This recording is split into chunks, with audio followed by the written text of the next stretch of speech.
அர்ஜுன் கீர்த்திக்கு வந்து நடு ரோட்லேயே வச்சு ப்ரப்போஸ் பண்ணியிருப்பான் அப்படின்னு சொல்லி போன பாத்துலேயே சொல்லியிருப்பேன். சிரிச்சுட்டே போயிருக்காளே எப்படியும் நமக்கு கரெக்ட் ஆயிரும் அப்படின்னு சொல்லி அடுத்த நாள் கிளாஸ்ல போய் பார்த்தா கிளாஸ்லயும் இல்லை, எவ்வளோ ஃபோன் ட்ரை பண்ணாலும் எடுக்கவும் மாட்டா. கொஞ்ச நாள்லயே இருந்த வீட்டை விட்டுவே காலி பண்ணி போயிடுறாங்க. அதுல இருந்து அர்ஜுன் வந்து அர்ஜுனாவே இல்லை, பயங்கர அப்செட்டா இருக்கான். அவன் ஃபேமிலி ஃப்ரெண்ட்ஸ் எல்லாரும் சேர்ந்து தான் அர்ஜுனா வந்து கொஞ்சம் வெளியே கொண்டு வந்து இப்போ ஒரு வேலைக்கு சேர்ந்திருப்பான். ஆஃப்டர் 4 monthsக்கு அப்புறம் கொஞ்ச நாள்லயே அந்த பொண்ணு வந்து ஹைதராபாத்ல இருக்க ஒரு காலேஜ்ல தான் படிக்கிறா அப்படிங்கிற தகவல் வந்து அர்ஜுனுக்குமே தெரிஞ்சிருக்கும். அதனால அவன் காலேஜ் போய் டிசி வாங்கலாம் அப்படின்னு சொல்லி பார்த்தா இருக்கிற அரியர்ஸ் எல்லாம் கிளியர் பண்ணி நான் உனக்கு டிசி கொடுத்துறேன் அப்படின்னு சொல்லி உங்க ப்ரொஃபசர் சொல்லிடுறாரு.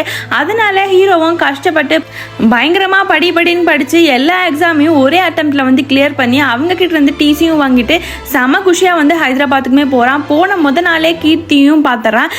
அவனும் ஒரு இமேஜினேஷனோடய போய் கீர்த்தி நம்மளை பார்த்ததும் பயங்கரமா ஹக் பண்ணி என்ஜாய் பண்ணுவா அப்படின்னு சொல்லி நினைக்கிறப்ப கீர்த்தி சரி அப்புறம் பார்க்கலாம் அப்படின்னு சொல்லிட்டு எதுவுமே தெரியாத மாதிரி போயிடுறா. கொஞ்ச நேரத்திலேயே ஹீரோவை காட்டுறாங்க. ஹீரோ பயங்கரமா உட்காந்து தேம்பி அழுதுட்டு இருக்கான். என்னடா நடந்துச்சு சொல்லுடா அப்படின்னு சொல்லி கேட்கிறப்ப கீர்த்தி கேண்டீன் கூட்டிட்டு போய் உட்கார வச்சு நீ எனக்காக எல்லாம் வரல, நான் ஆல்ரெடி வர ஒரு பையனை லவ் பண்றேன், அதனாலதான் உன்கிட்ட கேட்கிறேன் அப்படின்னு சொன்னதும் ஹீரோ அவ்வளவுதான் பயங்கர ஷாக் ஆயிடுறான்.